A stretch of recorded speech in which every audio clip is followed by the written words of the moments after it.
Hi there everyone, good evening and welcome to Startup Central. This is the first and only daily show in India that's dedicated to startups and entrepreneurship. I'm Avan Dabash and today we have a power-packed show over the next 30 minutes. Well, first up, commuters across Mumbai, Bangalore, Delhi and Bangalore who travel from cab-hailing giants like Ola and Uber, they're going to face a tough time for a few days as drivers of these cab-hailing giants have launched an indefinite strike. The drivers are demanding a higher pay, stating that they're unable to cover their costs. Most of the drivers have even taken out loans to buy their cars and therefore are struggling. The strike has been called by the Maharashtra Navnirman Vahakut Sena, the transport wing of the Maharashtra Navnirman Sena. Another issue impacting the drivers is the hike in the fuel prices and companies slashing rates in order to attract more consumers. Deepshika Ghosh, Rahul Dayama and Tushar Chakrabarti, the entire team, joins in for ground checks from Mumbai, Bangalore and New Delhi. Deepshika, I'm going to come to you first. Not the first time that we're seeing a strike of this nature.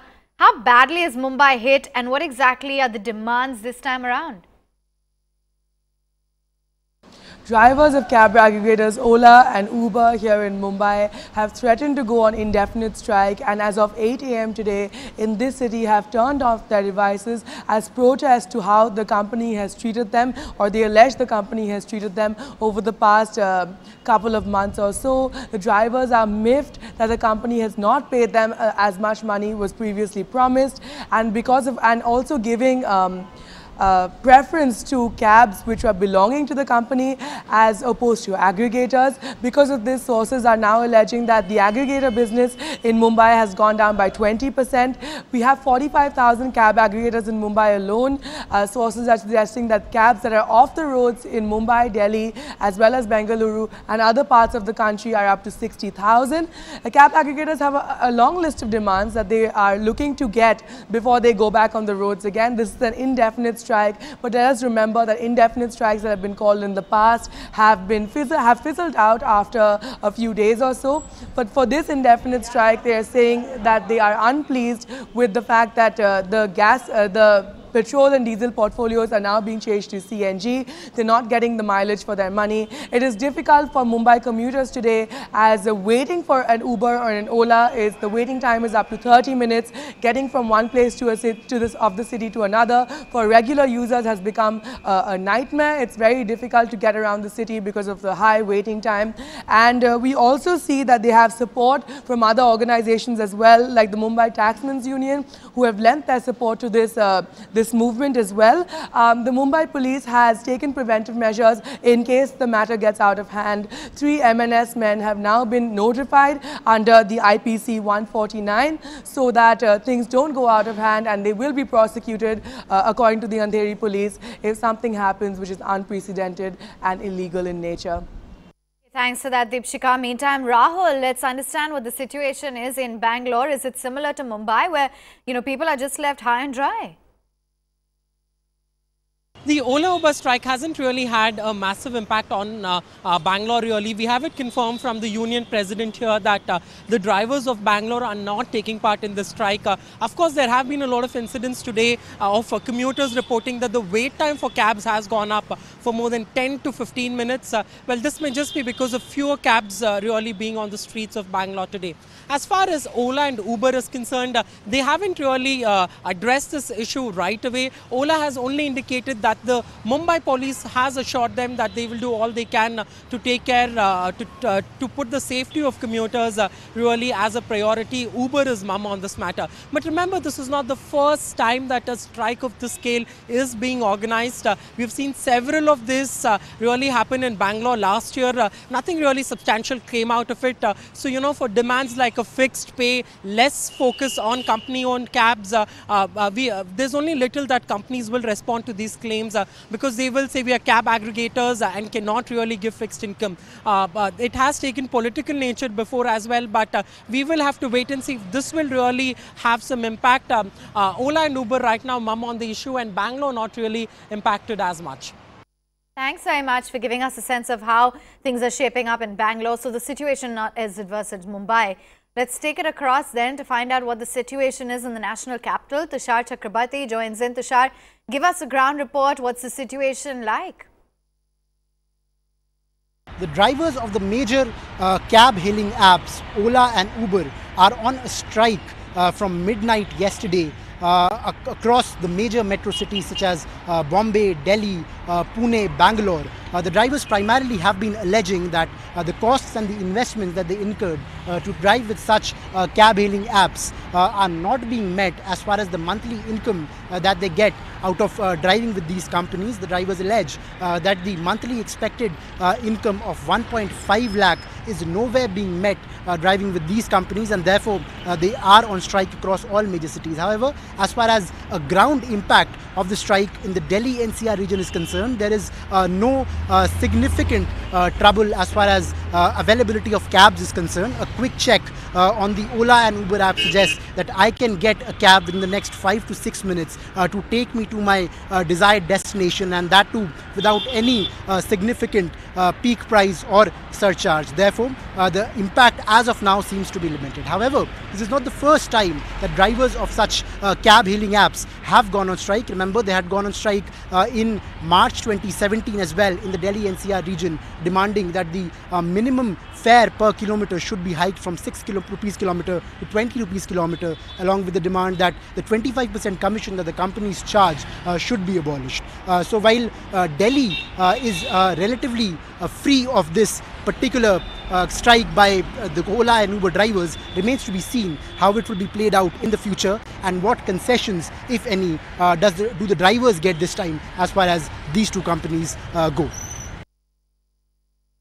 हड़ताल नहीं है, ये खुद की मर्जी है, वो मालिक है, इस हिसाब से वो लोग ऑफलाइन सेवा में गए हुए।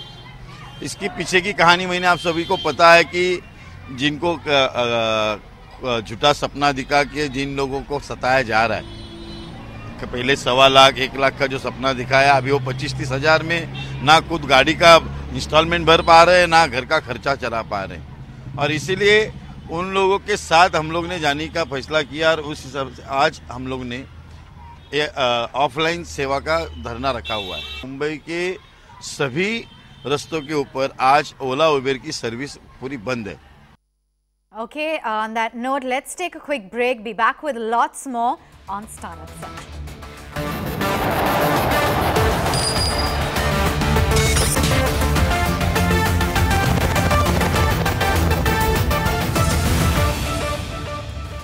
Welcome back. Still tuned into Startup Central. Well, the focal point of our discussion so far has been the Ola and Uber strike. How that's rendered a lot of customers of the taxi hailing apps absolutely high and dry right now as they demand a fixed pay by the cab aggregators. Anil Kumar, CEO Red Seer Consulting, joins in for a quick perspective on the phone line. Thanks so much for taking time out and joining in. To begin with, Anil, can you give us some sort of an anecdotal example of driver incentives? What was the situation like 3 years back versus what it is now? Sure. Thanks for having me on the show. I think the situation has changed quite a bit in last 3 years, right? So if you go back when Ola and Uber got introduced 3 years back, the incentive structure was more to popularize the whole supply side into the driver ecosystem and getting these a lot of these drivers to accept Uber and Ola as a scheme for the first time, right? And in those times, while the number of rides might not be very high, but overall take home, which a lot of these customers or a lot of these drivers are able to make out, was about $1,500 altogether. So which is probably about ₹1 lakh per month on an average, which is quite high, right? From a driver's perspective, that was like almost 5 to 6x of what he would have made otherwise. And that sort of intended a lot of drivers to get on board and increase the supply for Ola and Uber. What also happened over the last couple of years was we saw a lot of these people who are in the lower cost service categories like BPOs. They were also jumping onto the Ola and Uber stuff. But I think in last 1 year, pretty much both Ola and Uber have started looking at the unit economics, and since the pie size, the base effect of the market has sort of reached a certain level, they would like to see that how can they reduce the incentives, try to bring it to a more acceptable level. And because of that, what we've seen is the incentives have come down drastically now, and based on that, typically a driver would be making something about $300 to $400 per month, which is more about 25,000 rupees per month, which in our mind is just about 25% higher than what a driver who's employed as in a non-online form would be. So while it is still higher than offline drivers by 15-20%, but those who've been into the market for long, they've obviously seen their salaries come down almost 1/5 to 1/4 over a period of 2 years, which is obviously not a happy scenario. And because of that, we see all these strikes happening. So do you think that the situation could potentially worsen if SoftBank perhaps engineers a merger between Ola and Uber, because that seems to be pretty much factored in? Not much, because see, we pretty much, as I said, see, what's the benchmark for till what level can you reduce the incentives? I think the first red light has already come in, where we've seen the supply of the drivers have reduced quite a bit. So Ola and Uber both are finding very difficult to increase the supply in some of the bigger cities, and effect of which has been the higher ETAs, which is the estimated time of arrivals for the customers, which has sort of dropped the service levels for most of the guys already. So that's one red flag which has already come in. The second red flag is now the salaries which these drivers from Ola and Uber are making is just about 20% higher than what a casual driver or offline driver would be making. And you have to keep a certain premium over these, otherwise there's no incentive for people to get onto the Ola and Uber. So between these two things, I think we pretty much reached a level where the incentives cannot be decreased much. What can definitely happen is the fares would start going up now, and that's an interesting bit, because in India, between Ola and Uber, the market share is very, very, very highly sensitive on the fares. So as soon as one company raises the price even by 1 rupee, the market share of that would drop by a certain percentage. So while Ola and Uber have been decreasing the incentives over some period of time, they are really wary of increasing the fare. But there's a lot of headroom there, because the customers are ready to ready to pay for the higher fare, which I think would happen over a period of time. And once that happens, incentives are a percentage of the booking amount, which means that our overall take home for these guys will increase. Thanks very much for joining in and giving us a view as to what exactly this means, how the situation could potentially change as well. Meantime, let's move right on. And in a big development, the Facebook has come under a severe fire. It has come under severe fire after reports that a political data firm misused data of over 50 million users. In fact, the government officials in the United States and Europe have demanded an explanation from the social networking giant on the case. The political data firm that worked for President Donald Trump harvested private information and retained it without the consent of users. Lawmakers have even demanded that the CEO, Mark Zuckerberg, explain the massive data breach that has influenced the US elections. Joining in right now to talk a little bit more about the same issue, we have with us Pranesh Prakash. He is the Policy Director of the Center for Internet and Society. He now joins in. Pranesh, good evening, and thank you so much for taking time out.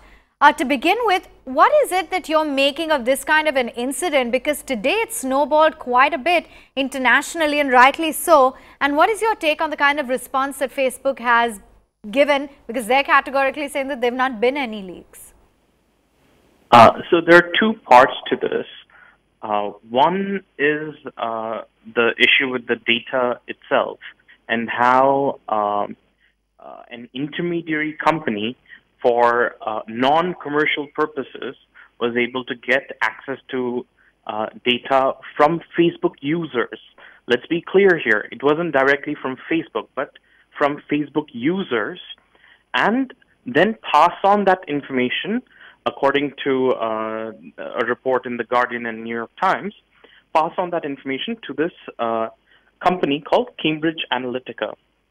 Now, this was possible because until 2015, Facebook's had something called a social graph API that allowed for you to pass on information about your friends even without your friends' consent. an example that Indian viewers might be familiar with, the app Truecaller, which many people here in India use, actually allows you to provide Truecaller information about your friends and their phone numbers and their email IDs, etc., without their consent. Now, this is exactly what Facebook allowed until 2015. And this was already challenged as far back as 2012 in a case in Europe by a chap called Max Schrems. So this was clearly a problem, and Facebook's response has been inadequate. But the second part of the which people are very concerned about is how that data was put to use by this company, Cambridge Analytica, which is a marketing company, which helped not just, let's remember, not just Donald Trump, but it was also Ted Cruz, another one of the presidential hopefuls in the U.S., was also a client, and he did horribly, and as history will attest.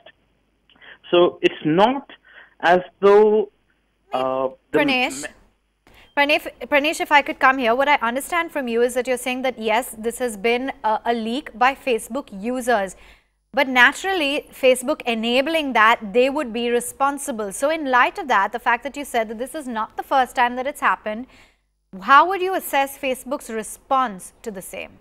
I would say Facebook's response is inadequate.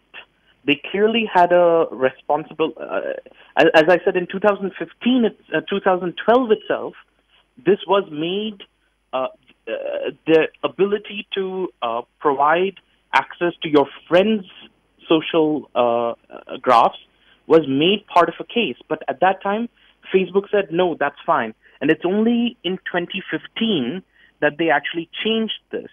So now this is no longer possible, but that change came only in 2015. And so between 2012 and 2015 at least, and that is the period in which not just companies like Cambridge Analytica, but also other entities, for instance, the Obama 2012 campaign also used a similar technique to mine information about Facebook users. So without consent of third parties, which volunteers are providing access to. So this is a problem with how not just Facebook, but very many companies, including companies like Truecaller, are set up, and what they actually allow what they are allowed to do. Now, in India, we don't have a data protection law, and we need a strong data protection law that prohibits companies like Facebook and Truecaller and others from allowing for things like this. So, one, Facebook's actions have been inadequate, and response has been inadequate. But two, there's also a great deal of exaggeration of what this marketing company can do. Lots of people seem to think that some kind of magic woven by Cambridge Analytica through what they call psychographic analysis was responsible for things like Brexit and for Donald Trump being elected president. And that is just sheer nonsense. And so I just want to keep these two aspects of this issue separate and clear. On one hand, the privacy concerns are very real, and they're not only because of this company, they're not only because of Cambridge Analytica, they're not only because of Facebook, and it's not only with regard to Trump. Even the Obama campaign did very similar data mining of Facebook users. Pranesh, I absolutely get that point, but you know, what you've described, I'm sure has pretty much scared a lot of people. So today, can you advise what users can do to insulate themselves? You know, because there's various third-party pages and apps that ask for Facebook data. Sometimes we give in, like you said, this is Facebook users as well sharing data. So what can we do today? Two sets of things. One, demand a strong privacy law in India. We don't have the laws that will enable us to go after companies like Facebook or Cambridge Analytica when Indian citizens are involved. And that is a big problem.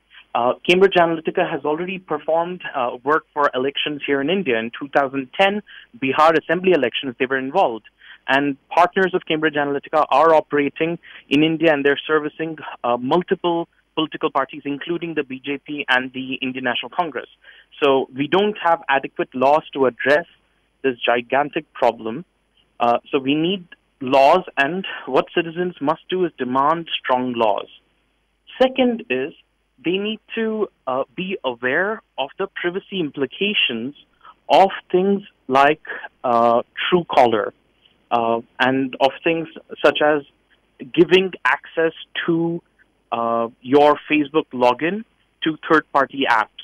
And they shouldn't be doing things like this without looking carefully at the permissions that are being requested, and without and I realize this is asking a lot of users, but unfortunately that is the way things are. If we had stronger laws, then we could shift a lot of this from users' burden to a burden that companies must bear by having privacy by design rather than privacy as an afterthought. And yes, so strong laws essentially are what we need, and there's very little that individual users can do other than being aware of privacy considerations while they're signing up for any service. Would have loved to chat with you more, Pranesh. Thanks so much for joining in. Stricter, more stringent privacy laws is the need of the hour. On that note, let's also get you a roundup of all the VC deals that have taken place. This is for the week ended 12th of March. 12 deals altogether, $115 million in total. That was closed last week. Let's run you through some of the big names. Pine Labs raised about $82 million. Avail Finance, a company, raised about $17 million. There was travel management platform, Tripo, which raised about $600 million from an Incubate firm. Among angel investments, personal care products firm McAfee raised about $500 million. And Mumbai Angels invested in a battery tech firm that's Gegadyne Energy.